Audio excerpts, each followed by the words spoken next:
볼 수 있습니다. 이것은 이 이야기가 성경의 사본이 굉장히 많거든요. 대부분의 많은 성경 사본에 이 이야기가 이 위치에 기록이 되어 있지만 초기에 가까운 사본들에는 이 이야기가 빠져 있는 것을 알 수 있어요. 그래서 또 어떤 덜어는 이 이야기가 누가복음에 기록되어 있는 사본도 발견됩니다. 그래서 생각하기에는 아마 최초의 요한복음에는 이 본문이 없다가 나중에 삽입된 것이 아닌가 그렇게 추측을 합니다. 그렇다고 없는 얘기를 기록한 것은 아니죠. 왜냐하면 복음서 안에는요, 서로 다른 복음서에 없는 독특한 자신만의 자료들, 자신의 이야기들이 있어요. 예를 들면 동방박사 이야기, 그리고 밭에 감추인 보화, 이거는 마태복음에만 등장합니다. 그리고 세례 요한의 탄생 이야기는 누가복음에만 등장해요. 그렇다고 그 이야기의 진정성을 아무도 의심하지 않습니다. 사도 요한은 뭐라고 얘기하냐면 예수님의 이야기를 낱낱이 기록하면 이 세상이라도 그걸 다 보관하기가 불가능하다 얘기할 정도로 많은 이야기가 있어요. 다 알고 다 경험한 이야기지만 굳이 쓰지 않은 이야기가 산더미처럼 쌓여 있는 것이죠. 그러나 특별히 이 예수님에 관한 모두가 경험하고 알고 있지만 구전으로 전해졌지만 그러나 많은 사람들에게 감동을 줬던 이 얘기를 누군가 기록한 것이고 이 부분에 들어가는 것이 합당하다 여겨서 여기에 기록이 남은 것으로 보는 것이 합리적인 생각입니다. 실제적으로 7장 52절에서 8장 12절로 바로 읽으면 훨씬 더 문맥이 자연스러운 것을 알 수 있습니다. 하지만 이 이야기가 문맥을 그리 심각하게 방해하지 않는다는 걸 알 수 있어요. 그리고 오히려 어떤 면에서는 이 사건이 이 이야기가 빛과 어둠의 이 갈등, 예수님이 이 앞뒤로 얼마나 위기에 처합니까? 이 아주 첨예한 이 대립과 이런 충돌을 우리가 보게 되는데 그런 이 빛과 어둠의 음흉하고도 이 난폭한 저들의 실체를 드러내는 아주 중요한 역할을 하고 있다는 것을 알 수 있습니다. 자, 오늘 본문 53절에서 8장 6절 상반절까지 다시 한번 읽어보도록 하겠습니다. 함께 읽겠습니다. 시작. 다 각각 집으로 돌아가고 예수는 감람산으로 가시니라. 아침에 다시 성전으로 들어오시니 백성이 다 나아오는지라 앉으사 그들을 가르치시더니 서기관들과 바리새인들이 음행 중에 잡힌 여자를 끌고 와서 가운데 세우고 예수께 말하되 선생이여 이 여자가 간음하다가 현장에서 잡혔나이다. 모세는 율법에 이러한 여자를 돌로 치라 명하였거니와 선생은 어떻게 말하겠나이까. 그들이 이렇게 말함은 고발할 조건을 얻고자 하여 예수를 시험함이러라. 자, 이 사건의 겉모습은 한 여인의 위기에 관한 이야기처럼 보입니다. 이 여인이 종교적인, 사회적인 생명뿐만이 아니라 실제 물리적인, 생물학적인 생명도 위기에 처해 있습니다. 이 여인은 간음하다가 현장에서 잡혀온 여인이에요. 여인이 유혹을 했을 수도 있겠지만 아마도 여인이 유혹을 당했을 수도 있는 그런 상황입니다. 뭘 보면 알 수 있냐면 이 사건에 여인만 등장한다는 거예요. 함께 그 간음의 현장에서 잡혔던 남자는 등장하지 않는다는 것이죠. 이 여인은 잘못된 판단이었지만 사랑이라고 생각했을 가능성이 높습니다. 이 남자가 자신을 아끼고 그리고 사랑한다고 여겼을 것이죠. 그래서 이 만남은 공개적인 만남이 아니잖아요. 은밀했고 그리고 사랑으로 충만했다고 여기는 바로 그 순간 갑자기 문이 열리고 사람들이 쳐들어옵니다. 커튼은 벗겨지고 여인은 내동댕이 쳐집니다. 여인은 성난 무리들의 폭력으로 마음과 영혼뿐만이 아니라 온 몸에 상처를 입고 멍이 듭니다. 그리고 성난 무리들에 끌려 대낮에 그 넓은 광장을 지나서 거룩한 성전 앞에 예수님 앞에 서게 됩니다. 한 여인으로서, 그리고 유태인으로서 이보다 더 수치스러울 수가 없고 이보다 더 철저히 무너질 수 없는 상황에 이 여인이 처한 것이죠.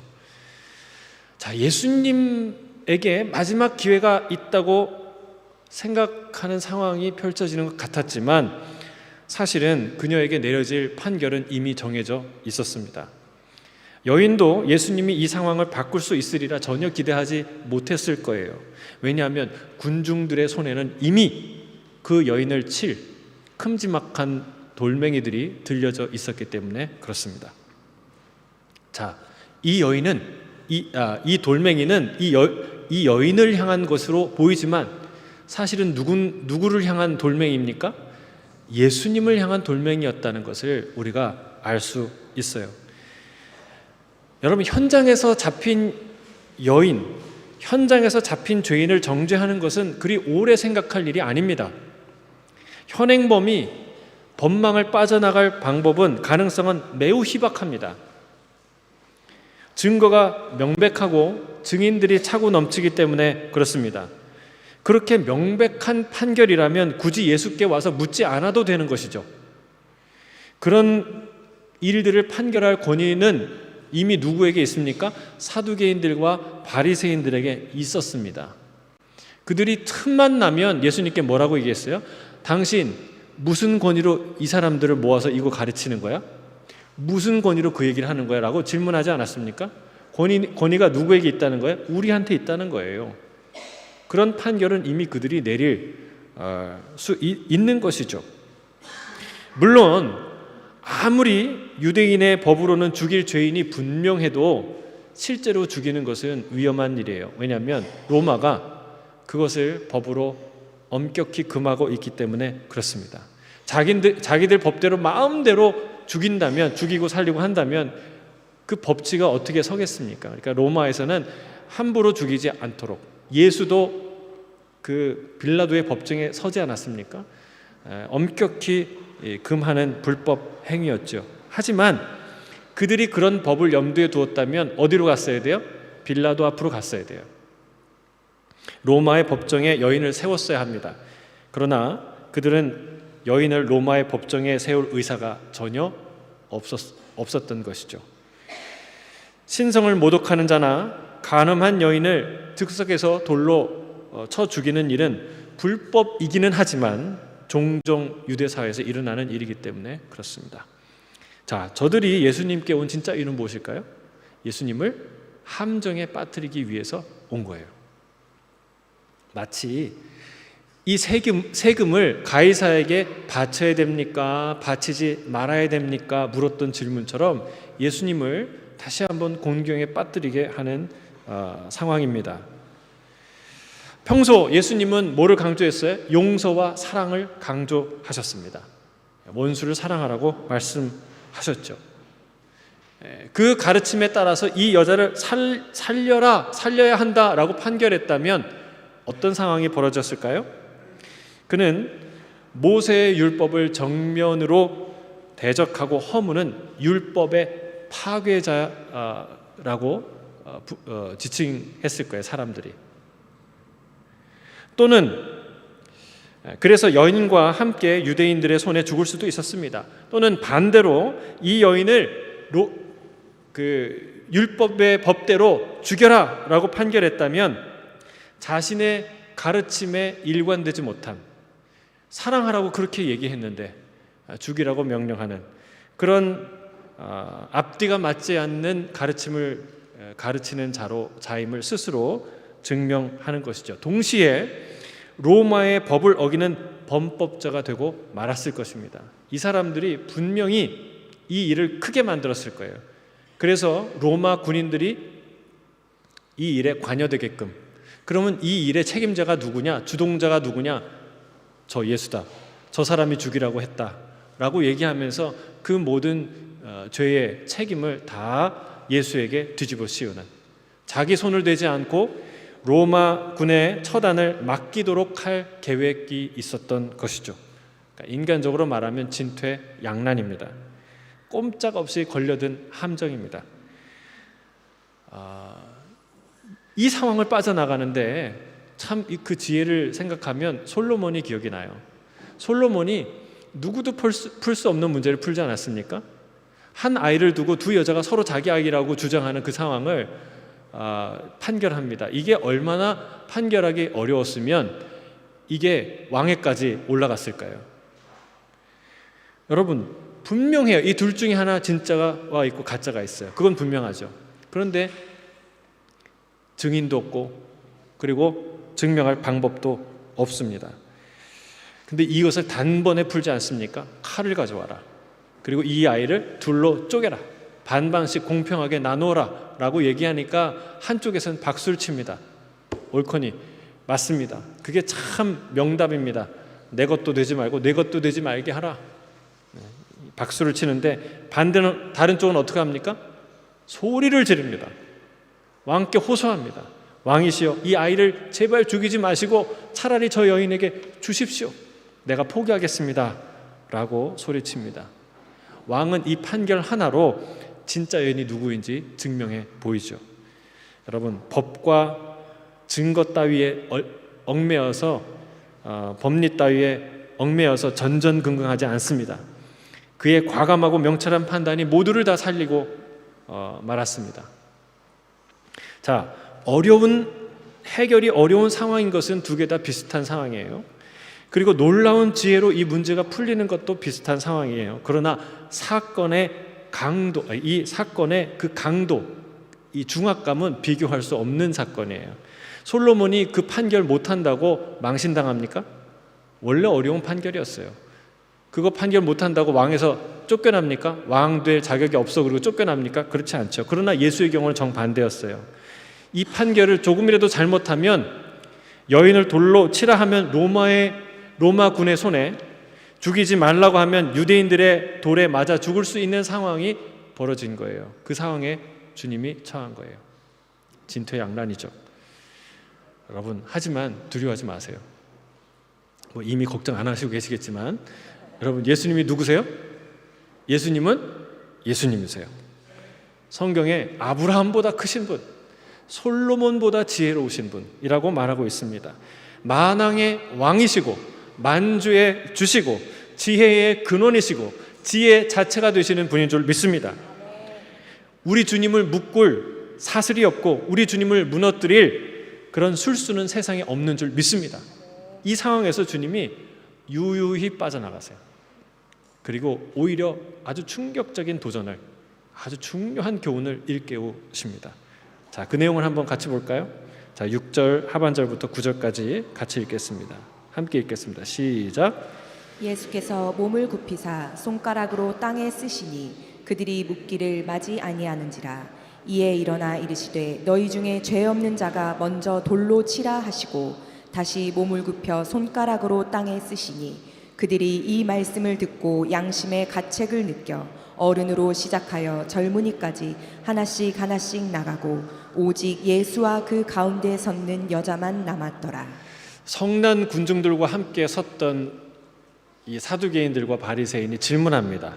선생이여, 이 여자가 가늠하다 현장에서 잡혔는데 모세 율법에 의하면 돌로 치라고 하였습니다. 당신은 뭐라고 판결하시겠습니까?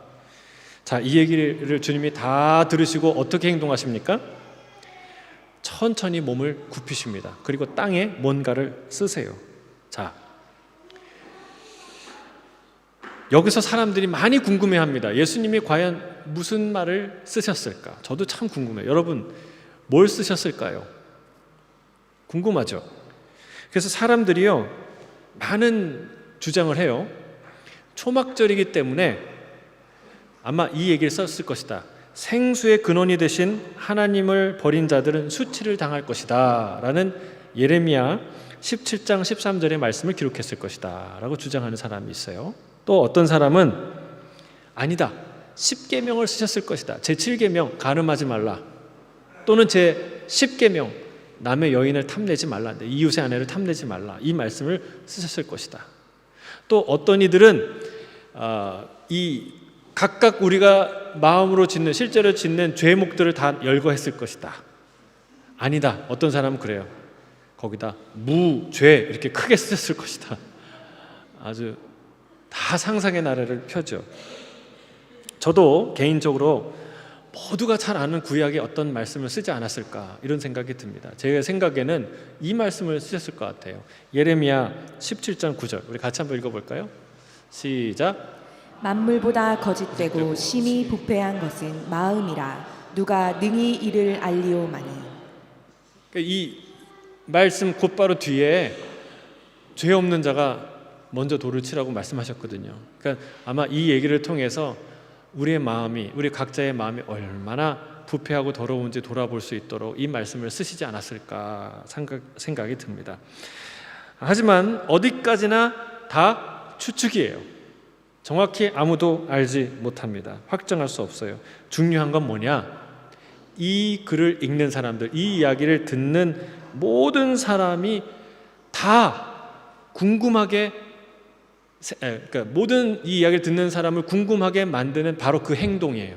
그게 아주 중요한 거예요. 이 장면은요, 모든 독자의 상상력을 자극합니다. 생각하게 만듭니다. 궁금증을 유발합니다. 현장에 있는 사람들은 달랐을까요? 그렇지 않다고 생각합니다. 현장에 있는 사람들은요, 더 궁금했을 거예요. 과연 이 상황에서 이 사람이, 이 인간이 무슨 말을 할까? 궁금해서 그 손가락 끝에 시선을 떼지 못했을 거예요. 그 쓰는 거 한자 한자를 봤을 거예요. 여러분, 이게 바로요, 포즈의 힘이에요. 잠깐 정지할 수 있는 포즈의 힘. 제가 설교하는데 사랑하는 성도 여러분하고 10초 동안 말을 안 한다. 그럼 여러분 무슨 생각을 할까요? 아, 목사님 까먹으셨구나. 다 무슨 얘기할지 까먹으셨구나. 이렇게도 생각하겠지만, 어떤 분은 아, 답답하다 이런 생각도 하겠지만, 여러분 많은 분들이 궁금해하실 거예요. 도대체 얼마나 중요한 얘기를 하시려고 저렇게 뜸을 들이시나? 얼마나 감동적인 이야기고 감동이 크시길래 저렇게 말을 못하시나? 얼마나 충격적인 말이길래 이렇게 주저하시나? 아마 그런 생각을 할 거예요. 궁금하다. 예수님의 바로 이 순간에 행하셨던 이 포즈의 힘은 그야말로 놀랍습니다. 성난 군중의 고삐를 휘어잡는 바로 그 순간이에요. 이게 확 그들의 이 분위기를, 마음을, 시선을, 영적인 시선을 확 휘어잡는 순간이에요. 모든 시선을 일거에 자신에게 집중시키면서 동시에 상상하고 기대하게 만듭니다. 무슨 글을 쓰시나? 우리가 아는 말씀을 저기 쓰고 있는데 도대체 왜 이 말씀을 쓰셨나? 이 여인과 우리와는 무슨 상관이 있나? 잔뜩 궁금하게 만든 거예요. 사랑하는 성도 여러분, 영적 비밀이 여기 있습니다. 우리는 포즈의 비밀을 알아야 하고 배워야 합니다. 여러분, 모든 것이 명확하게 보여도, 또는 아무것도 명확하지 않아서 모든 것이 혼란스럽고 막막해 보여도 잠시 멈춰 설 필요가 있어요. 모든 걸 내려놓고 잠잠히 바라봐야 되는 순간이 필요합니다. 내 마음이 절망과 두려움으로, 혹은 혼돈과 혹은 분노로 성난 군중처럼 소리 지르는 그 상황에서 우리는 이렇게 선포해야 됩니다. 시편 62편 5절이에요. 같이 읽겠습니다. 시작. 나의 영혼아 잠잠히 하나님만 바라라. 무릇 나의 소망이 그로부터 나오는도다. 아멘. 사무엘상 12장 16절 또 같이 읽겠습니다. 시작. 너희는 이제 가만히 서서 여호와께서 너희 목전에서 행하시는 이 큰 일을 보라. 아멘. 여러분, 잠잠히 하나님만 바라라. 이제 가만히 서서 하나님의 구원을 바라봐라. 영어로 말하면 wait in silence, stand still, be still 말하는 거예요.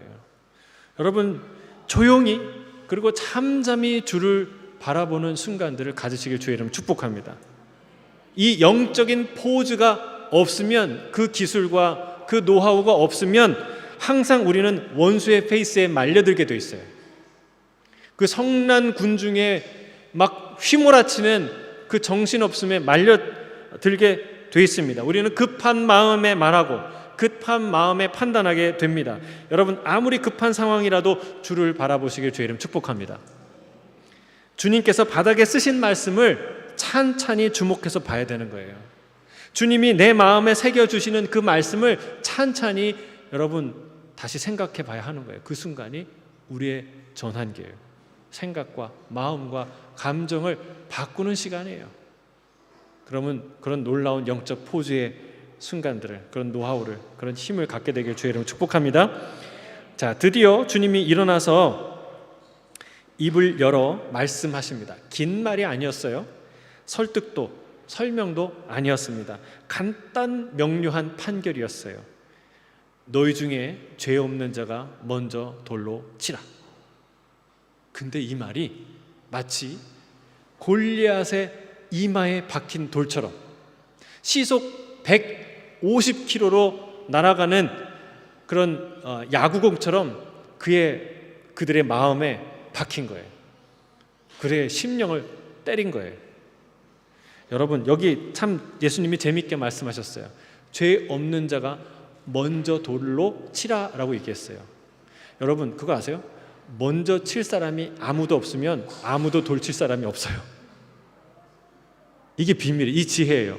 제가 최근에 우리 박재한 전도사님의 전도 간증을, 전도 노하우를 들을 기회가 있었는데 에픽역에서 자주 이렇게 전도지를 나눠주신대요.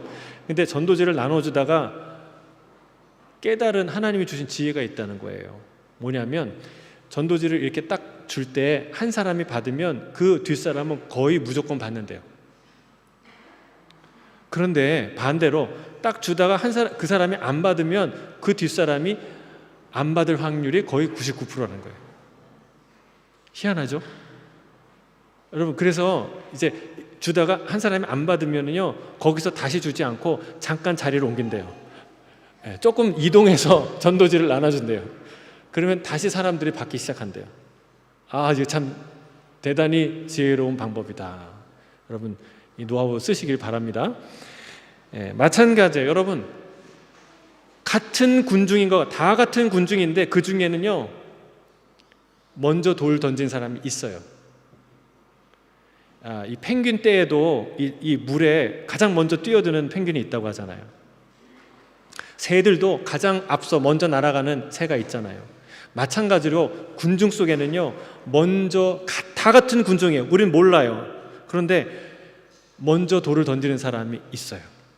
여러분, 그 사람을 주님이 알까요? 모르실까요? 아시죠? 일명 행동대장이라고 말하는 그 사람을 주님이 잘 아시죠?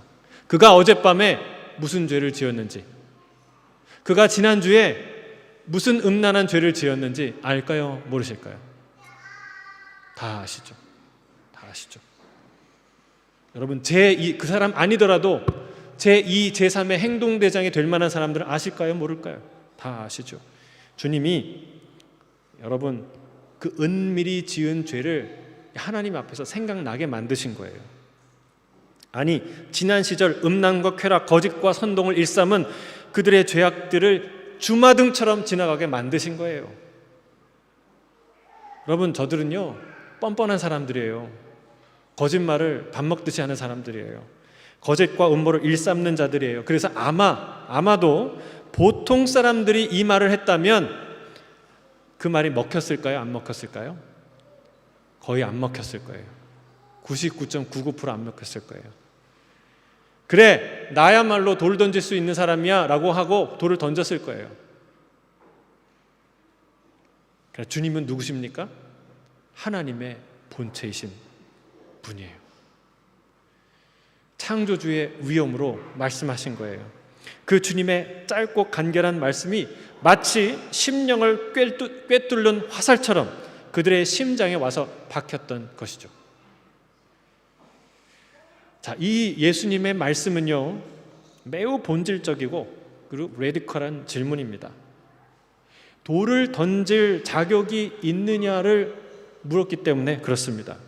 너는 과연 돌을 던질 수 있는, 이 여인을 정죄할 수 있는 그런 자인가 묻고 있는 거예요.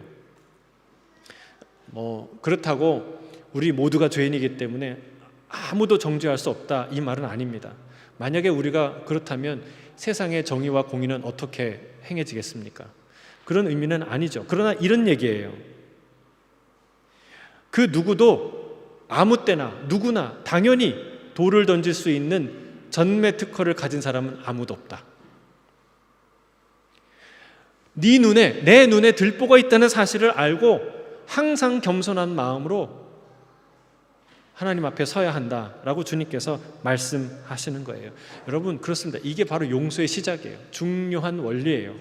나는 옳고 너는 틀리다라고 얘기하면 용서를 할 수가 없어요. 용서가 안 돼요. 내가 죄인이고 나도 죄인이구나 라고 생각했을 때야 비로소 용서의 가능성이 열리기 시작하는 것이죠. 성경은 말합니다. 의인은 없나니 하나도 없으며 깨닫는 자도 없고 하나님을 찾는 자도 없고 다 치우쳐 함께 무익하게 되고 선을 행하는 자가 없나니 하나도 없도다. 여러분, 성경과 십계명 그리고 하나님의 말씀은 왜 주셨나요? 어떻게 사용하라고 주셨나요? 여러분, 그 말씀을 읽고 그 계명을 듣고 내 안에 있는 숨겨진 음란과 거짓과 부패와 탐심과 욕망과 게으름과 악함을 발견하라는 거예요. 그 죄악을 하나님 앞에 토설하고 하나님으로부터 용서를 받고 그리스도의 보혈로 새롭게 되라고 하나님이 말씀을 주신 거예요. 근데 이들은 정반대로 사용합니다. 어떻게 사용합니까? 자신의 의로움을 드러내는 데 사용합니다. 남의 죄를 정죄하는 데 사용합니다. 여러분, 이거는 음란보다 더 무서운 죄악입니다. 더 치명적인 죄악입니다.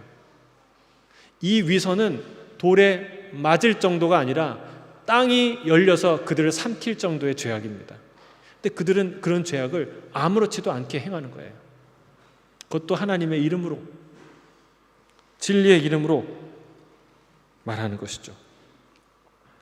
서기관과 바리새인들의 말이 그와 같았습니다. 그들의 위선을 누구보다 잘 아시는 분이 예수 그리스도이셨습니다. 그들은 입으로는 하나님을 찾았어요. 입만 열면 하나님 얘기했어요. 그러나 정작 그 하나님께서 이 땅에 오시자 그 하나님을 미워하고 싫어하고 그리고 죽이려 듭니다. 자신을 돌아보라고 주신 말씀으로 남을 정죄하고 자신의 의를 자랑하는 수단으로 삼는 그런 어리석은 자들이었어요. 여러분, 성경에 지금 양심이 찔려서 돌아갔다고 얘기했는데 정말 그들이 양심에 찔려서 회개했을까요? 부끄러워했을까요? 저는 그럴 가능성이 매우 낮다고 생각합니다. 왜냐하면 뒤에 다시 예수님께 돌을 들고 치려고 덤벼드는 모습을 볼 수가 있어요. 여러분, 이 사람들이 사실은 예수님을 공경에 빠뜨리려고 했잖아요. 이러지도 못하고 저러지도 못하게. 근데 예수님이 그 상황에서 반대로 행하신 거예요. 그 사람들이 이러지도 못하고 저러지도 못하게 예수님이 똑같이 돌려주신 거예요. 만약 누군가 이 상황에서 누구든지 죄가 없는 자가 먼저 돌을 치라고 얘기했을 때 처음으로 돌을 집어 들어서 던지는 사람은 마치 공개적으로 이렇게 얘기하는 거예요. 그래요. 나는 죄가 하나도 없는 사람이요. 나는 하나님 앞에 떳떳한 사람이요. 나야말로 정의의 집행자가 될 수밖에 없는 사람이요 라고 말하는 것과 같습니다. 그러나 정말 성경을, 율법을 조금이라도 아는 사람이라면 그렇게 할 수 없었던 거예요. 그런 염치 없는 말은 할 수 없었기 때문에 돌을 던지지 못한 거예요. 그들의 마음속에 나는 의롭다라는 마음이 가득해도 내가 죄가 없어서 나는 돌을 던질 만한 사람이다 라고 생각을 해도 차마 그렇게 행동할 수 없는 거예요. 왜냐? 성경에 보면 하나님의 마음에 합했던 다윗도 이렇게 고백합니다. 내가 주께만 죄를 범했사오며 죄 중에 잉태된 죄인입니다 라고 고백하기 때문에 그렇습니다. 차마 말할 수 없었던, 차마 던질 수 없었던 그런 의미에서 양심이 작동된 것이죠. 그들은 돌을 던지지 않은 것이 아닙니다. 그들은 돌을 던질 수 없게 된 것입니다. 그들은 돌멩이를 내려놓고 돌아갈 수밖에 없었어요. 얼마나 놀라운 예수님의 승리입니까? 또한 얼마나 이 일을 통해서 심오한 깨달음, 일깨움을 우리에게 주는 위대한 말씀이십니까? 여러분 우리 10절 11절 같이 읽겠습니다. 10절 11절 시작. 예수께서 일어나사 여자 외에 아무도 없는 것을 보시고 이르시되 여자여 너를 고발하던 그들이 어디 있느냐 너를 정죄한 자가 없느냐 대답하되 주여 없나이다. 예수께서 이르시되 나도 너를 정죄하지 아니하노니 가서 다시는 죄를 범하지 말라 하시니라. 아멘. 주의 말씀을 듣고 하나 둘 자리를 떠나기 시작합니다. 결국 두 사람만 남습니다. 만신창이가 된 한 여인 그리고 예수님, 두 사람만 남습니다. 여인이 살아난 것만으로도 기적이고 다행이죠. 그러나 예수님은 그냥 돌려보내지 않습니다. 주님은 끝까지 이 여인을 붙드시고 사랑하시고 케어하십니다. 뭐라고 말씀하십니까? 너를 고발하던 자들이 어디 있느냐라고 말씀해요. 이 질문은 너무나 중요한 질문이에요. 자, 생각해 보세요. 이 여인이 이 위기를 지났어요. 그러면 그 인생에 다시는 이 문제와 엮일 일들은 안 생길까요? 가늠한 현장을 목격했던 그 사람들은 가만히 있을까요? 그 여인의 평판은 어떻게 됐을까요? 여러분, 이 위기를 지나가는 것도 중요하지만 평생 따라붙을 사람들의 시선과 평가를 견디지 못하면 소용이 없는 거예요. 그래서 주님이 이 말씀을 하시는 거예요. 잘 봐라. 너를 정죄할 수 있는 사람은 없다. 너의 주변에 너를 정죄하는 사람은 없다. 라는 것을 확인시켜 주시는 거예요. 마치 로마서 8장 1절 2절에서 선포하는 것처럼 그렇습니다. 그러므로 이제 그리스도 예수 안에 있는 자에게는 결코 정죄함이 없나니 이는 그리스도 예수 안에 있는 생명의 성령의 법이 죄와 사망의 법에서 너희를 해방하였음이라. 할렐루야. 여러분, 이런 확신을 가지시길 주의 이름으로 축복합니다. 이 확신을 가져야 돼요. 나도, 예수님이 얘기하는 거예요. 나도 너의 죄를 정죄하지 않는다라고 말씀하세요. 여러분, 주님이 죄를 정죄하지 않으면 아무도 죄를 정죄할 사람이 없어요. 할렐루야. 주님이 최종 판결자이시기 때문에 이걸 확실히 하고 돌려보내는 거예요. 그런데 그냥 이 용서와 사죄의 기쁨으로만 돌려보는 게 아니라 한 마디 더 아주 중요한 얘기를 하세요. 뭐라고 얘기하십니까? 가서 다시는 죄를 범하지 말라라고 말하는 거예요. 기회가 되면 이 용서에 대한 이야기를 이제 한 주제를 가지고 다시 한번 다뤄야 되겠지만 오늘은 간략하게 말을 할게요. 여러분, 용서는요 만능지우개가 아닙니다. 용서했다고 모든 것이 사라지거나 모든 것이 원상 회복되는 것이 아닙니다. 용서는 외상 술값 갚아주는 일이 아니에요. 여러분, 물론 예수님이 값을 갚아주는 거죠. 근데 이 외상 술값을 왜 갚아줘요? 다음부터는 당당하게 술 마시라고 갚아주나요? 다음에는 당당하게 사랑해. 어떤 남자를 만나든 당당하게 해. 이렇게 하라고 예수님이 용서해 주잖아요? 아니에요. 다시는 술 먹지 말라고, 술의 노예가 되지 말라고, 술에 매이지 말라고 그 빚을 청산해 주시는 거예요. 주님이 왜 용서를 해 주시나요?